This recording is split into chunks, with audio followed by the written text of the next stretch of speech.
각 사람은 위에 있는 권세들에게 복종하라고 합니다. 권세는 하나님으로부터 나지 않은 것이 없고 하나님이 정하신 것이기 때문에 위에 있는 권세에 복종하랍니다. 교회사 속에서 늘 등장했던 승자가 진리다, 승리는 하나님이 주시는 거다 라는 그런 이해의 근거처럼 사용되었죠. 그러나 이 말은 악에게 지지 말고 선으로 악을 이기라를 이어나오고 있습니다. 선을 행한다는 게 무엇이냐 해서 그게 무엇이냐는 우리 다 알고 있습니다. 새 생명이고 진리고 하나님의 뜻이고 그렇습니다. 그걸 어떻게 행할 것이냐, 구체적으로 어떻게 할 것이냐 해서 이제 이 권세가 등장합니다. 승자가 정의가 아니고 권력이 정의가 아니라면 그러면 권력이나 통치나 힘 같은 것은 무엇을 위하여 있는 것일까요? 우리 쉽게 통치자가 국민을 위해서 있어야 된다. 누구나 알고 있는 일입니다만 그런 경우는 인류 역사에 별로 없습니다. 그럼 엎으면 잘 되냐? 엎고 나면 또 똑같아지곤 했던 게 인류 역사의 반복입니다. 이 문제는 성경은 선을 행하는 구체적인 방식으로 등장하고 있다는 것을 유념해야 됩니다. 예수님의 등장을, 예수님의 성육신을 사도 바울은 갈라디아서 4장 4절에서 이렇게 뜻밖의 관점을 가지고 서술합니다. 때가 참에 그리스도께서 여자에게서 율법 아래 태어나셨다고 말입니다. 때가 참에란 무엇일까요? 전후가 있다는 것이죠. 전후. 그걸 뭐라 그러죠? 문맥이라고 합니다. 그가 웃었다. 그러면 알아먹을 수가 없습니다. 웃는 그림을 그려라. 그러면 눈이 밑으로 둥그렇고 입이 위로 둥그란 그림을 그리는 것이 웃는 것입니다. 문맥을 보면 웃는다는 여러 가지로 쓰입니다. 웃는다, 기뻤다. 맨 먼저 떠오르는 텍스트겠죠.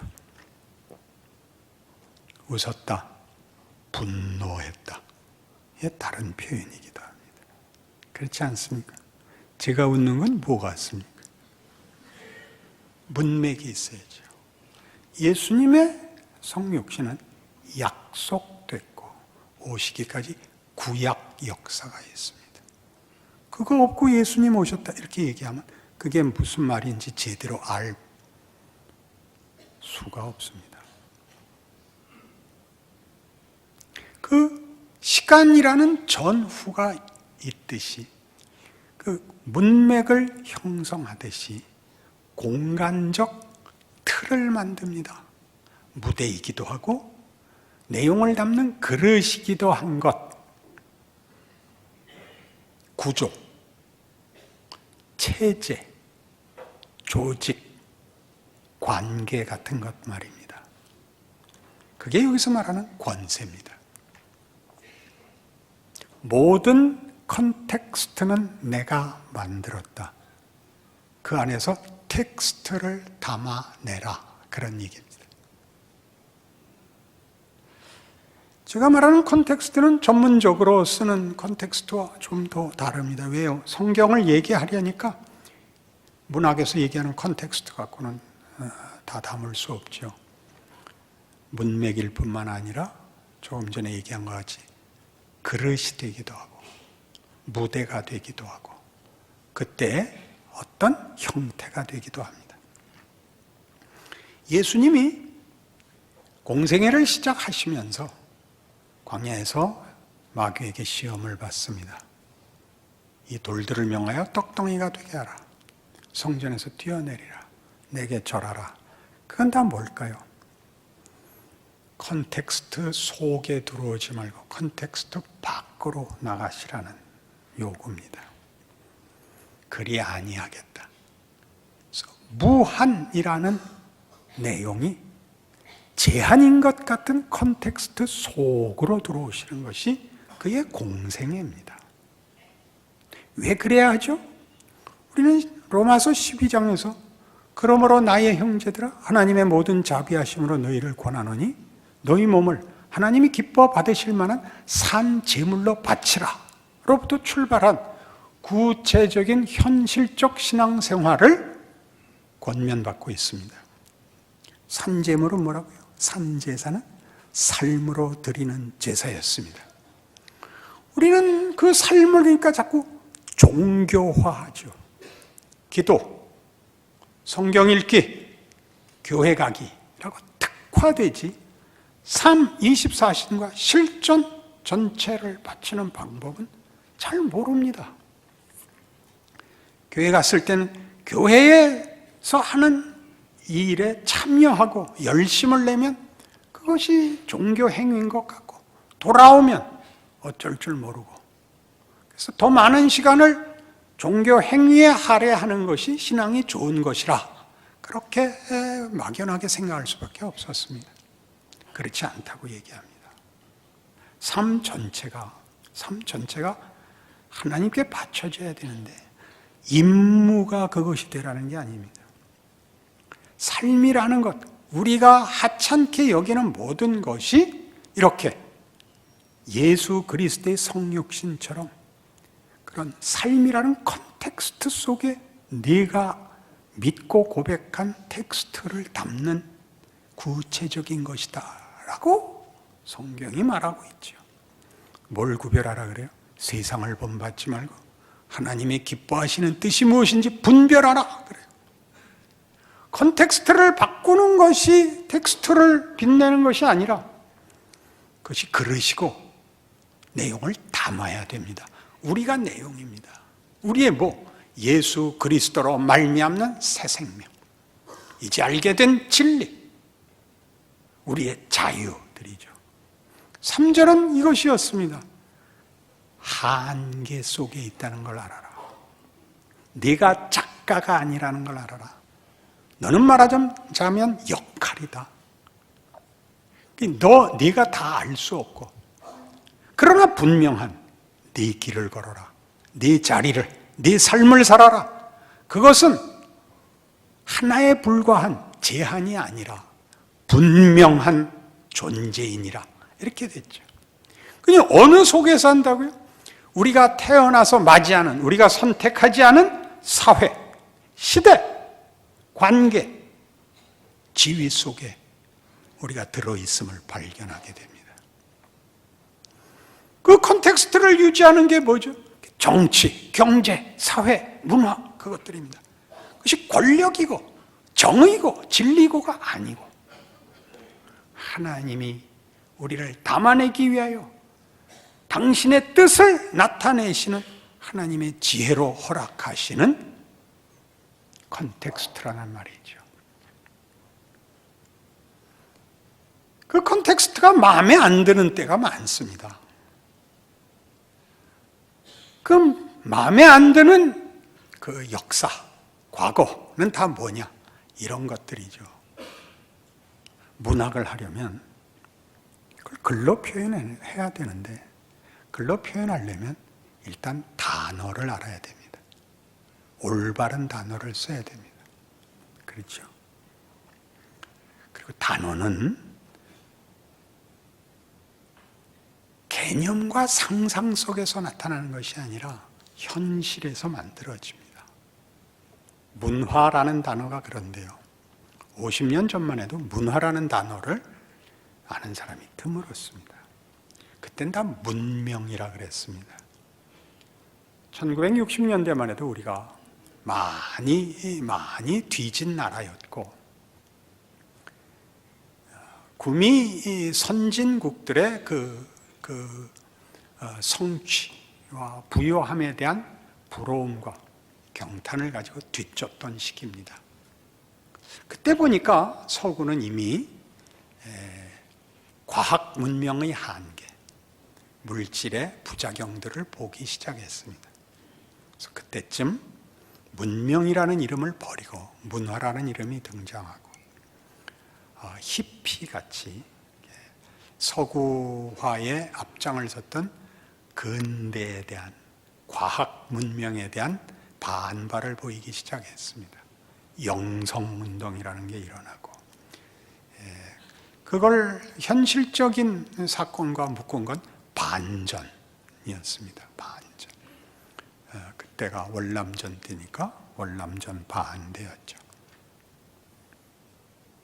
그래서 그 후로는 서구가 물질 문명과 과학 기술의 발전을 자랑하는 것으로 나라들을, 민족들을 폄하하지 않겠다는 생각에서 그다음부터 문화라는 이름을 만들고, 문화 속에서는 어느 나라가 어느 나라보다 낫다고 얘기할 수 없다라는 겸손한 자리에 이르게 됩니다.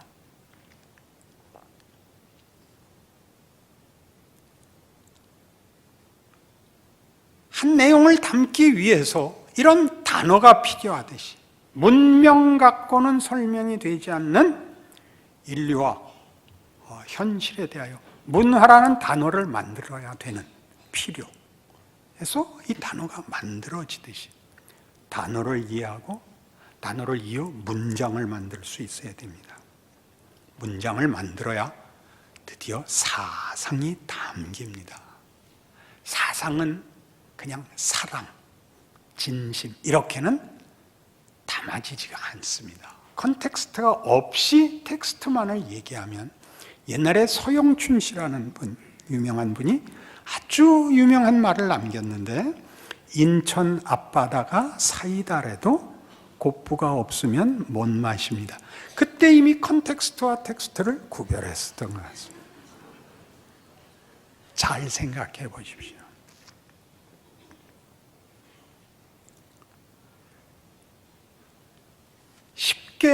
쉽게 말고 벤허라는 영화를 보시면 벤허가 주인공 아닙니까?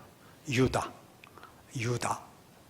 훌의 자손 유다의 이야기인데 그가 주인공이고 그의 생애입니다. 그러나 텍스트는 예수입니다. 이제 다 아시겠죠? 그러나 그 컨텍스트가 없으면 예수가 담기질 않습니다. 예수님이 나와서 예수님이 얼마나 정말 굉장한 분인가를 아무리 그려도 그걸로는 이미 믿은 사람들만 확인하지, 안 믿는 사람들은 그거 보고는 절대 회개하지 않습니다. 공유할 컨텍스트가 없기 때문입니다. 여러분이 해야 됩니다. 저게 내 친구고 저게 순학질인데 저게 예수를 믿다니, 그 컨텍스트를 가지지 않는 한 그 텍스트가 담겨지지가 않습니다. 왜 성질은 부리고 그러세요? 글쎄 말이에요. 같은 컨텍스트를 공유하고 있는 겁니다. 어떤 컨텍스트? 조급증.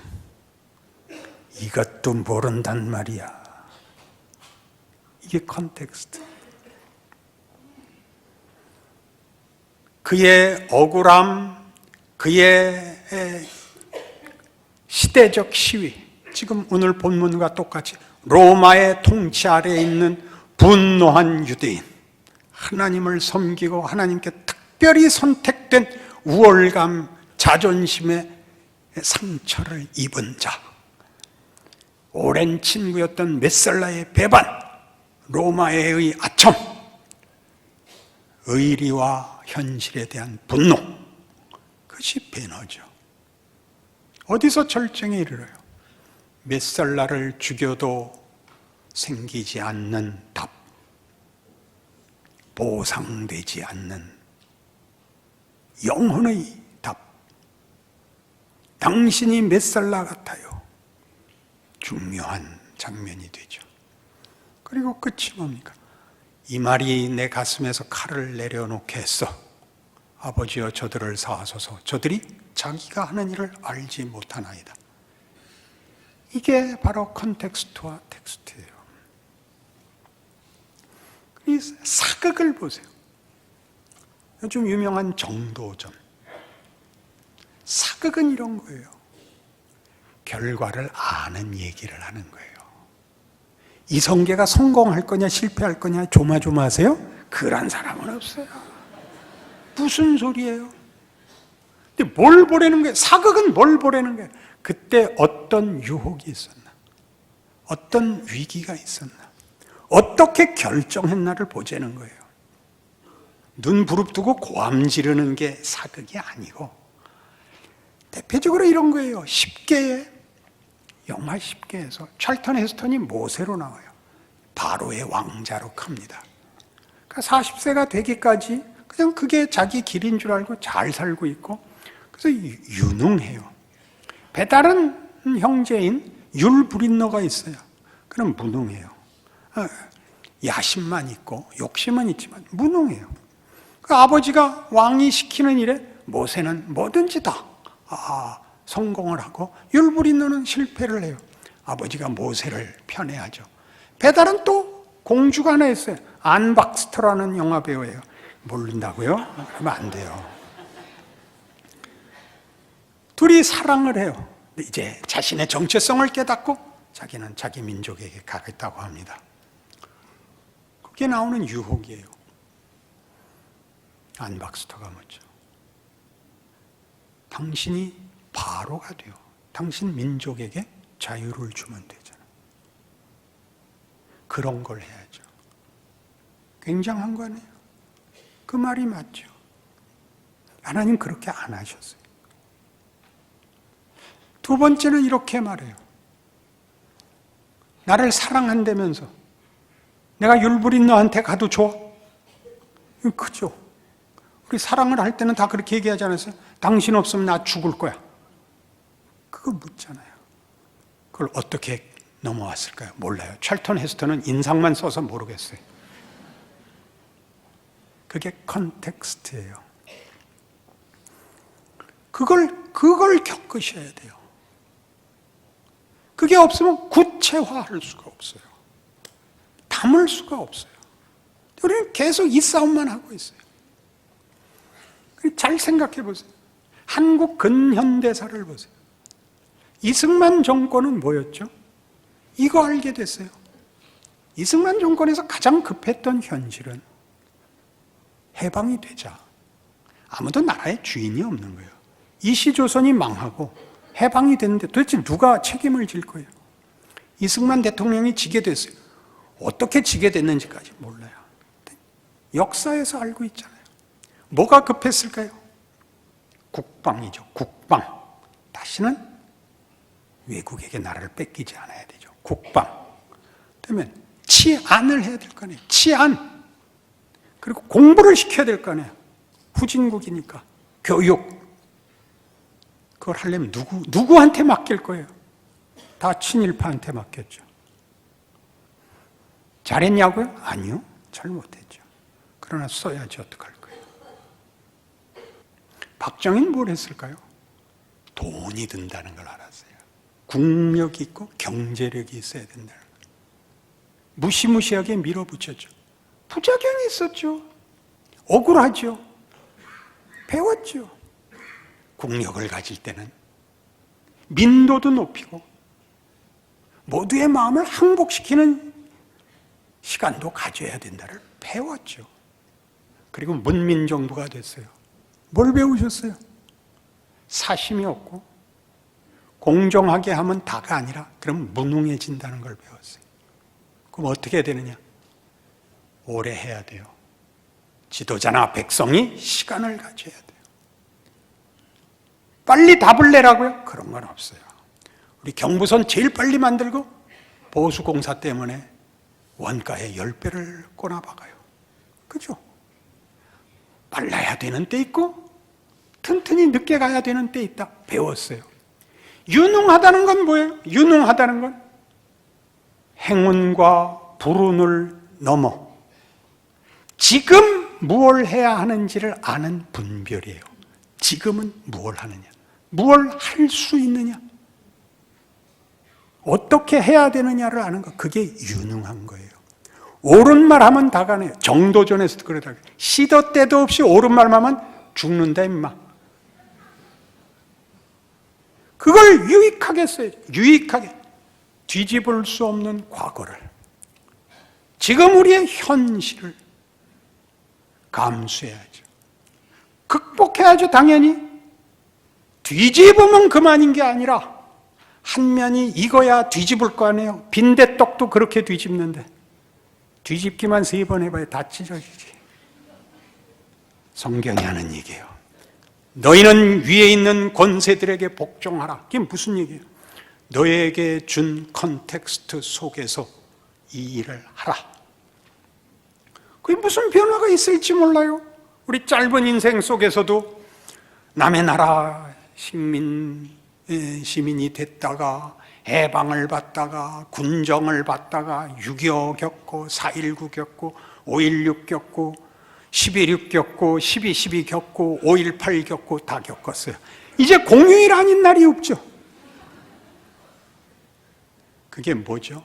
그건 컨텍스트예요. 그 속에서 여러분이 할 수 있는 걸 하세요. 더 분명히 얘기해 달라고요? 마태복음 24장이에요. 마태복음 24장 32절. 무화과 나무의 비유를 배우라. 그 가지가 연하여지고 잎사귀를 내면 여름이 가까운 줄을 아나니 이와 같이 너희도 이 모든 일을 보거든 인자가 가까이 곧 문 앞에 이른 줄 알라. 내가 진실로 너희에게 말하노니 이 세대가 지나기 전에 이 일이 다 일어나리라. 천지는 없어질지언정 내 말은 없어지지 아니하리라. 그러나 그날과 그때는 아무도 모르나니 하늘의 천사들도 아들도 모르고 오직 아버지만 아시느니라. 노아의 때와 같이 인자의 임함도 그러하리라. 홍수전에 노아가 방주에 들어가던 날까지 사람들이 먹고 마시고 장가들고 시집가고 있으면서 홍수가 나서 그들을 다 멸하기까지 깨닫지 못하였으니 인자의 임함도 이와 같으리라.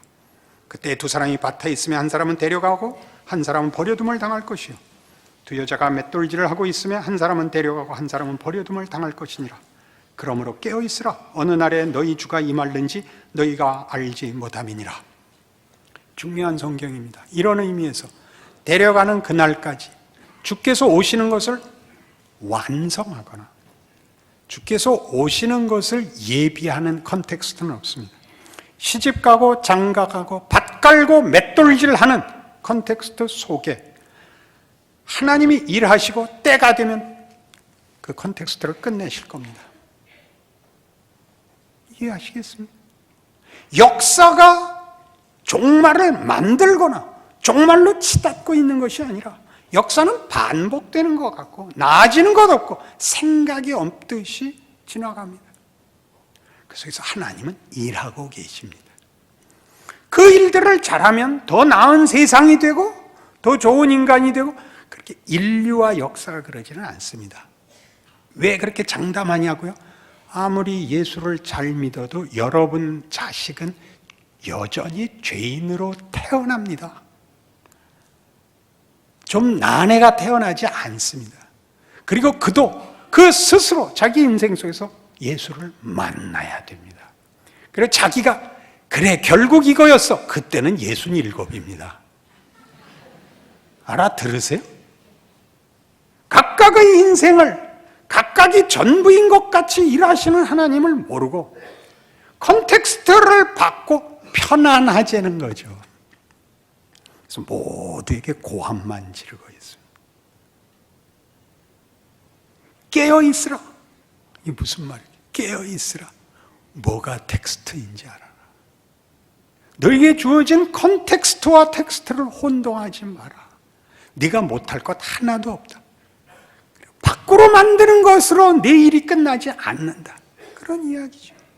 에베소서 5장 11절. 너희는 열매 없는 어둠의 일에 참여하지 말고 도리어 책망하라. 그들이 은밀히 행하는 것들은 말하기도 부끄러운 것들이라. 그러나 책망을 받는 모든 것은 빛으로 말미암아 드러나나니 드러나는 것마다 빛이니라. 그러므로 이르시기를 잠자는 자여 깨어서 죽은 자들 가운데서 일어나라. 그리스도께서 너에게 비추이시리라 하셨느니라.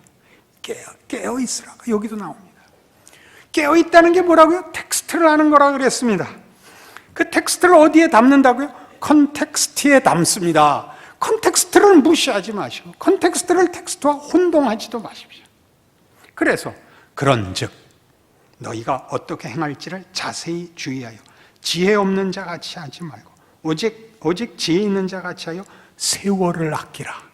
세월은 넘어가면 끝이잖아요. 그 지나가는 그릇에 뭘 담듯이 세월은 채워보내야 되는 것이란다. 때가 악하니라. 그러므로 어리석은 자가 되지 말고 오직 주의 뜻이 무엇인가 이해하라. 술 취하지 말라. 이는 방탕한 것이 오직 성령으로 충만함을 받으라. 술 취하는 게 뭔데요? 시간을 흘려보내는 것이죠. 술 취하면 필름이 끊기잖아요. 여러분의 삶을 모든 순간 여러분 보고 꼭 언제나 정답을, 언제나 전능하라 그러지 않아요. 여러분 보고 전지전능하라는 거 아니에요. 완벽무쌍하라는 거 아니에요. 모든 경우를 여러분의 실력으로 부딪혀 살아내세요. 그리고 거기서 은혜를 받으세요. 인간이 뭔지, 하나님이 어떻게 일하시는지, 우리가 누군지 하나님의 능력과 기적을 확인하세요. 그게 신앙생활이에요. 우리에게 주어진 어떤 조건도 억울하거나 우리를 실패케 하거나 절망으로 끝날 수 있는 것은 없대요. 로마서 8장에서 이미 다 한 거예요. 그렇지요. 기도하십시다.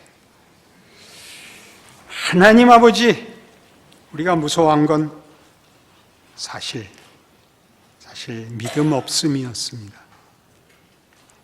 우리의 조건은 최선의 하나님의 지혜고 하나님의 의지고 하나님의 일하심입니다. 내가 당하는 모든 조건 속에서 원망과 게으름과 어리석음을 걷어버리고 내 삶을 살게 하옵소서. 우리에게 준 조건 속에서 걱정하며 염려하며 탄식하며 기도하며 하나님의 사람으로 살아 우리가 산 오늘을 하나님 앞에 바치는 위대한 하나님의 증인들이 되게 하시옵소서. 예수님 이름으로 기도합니다.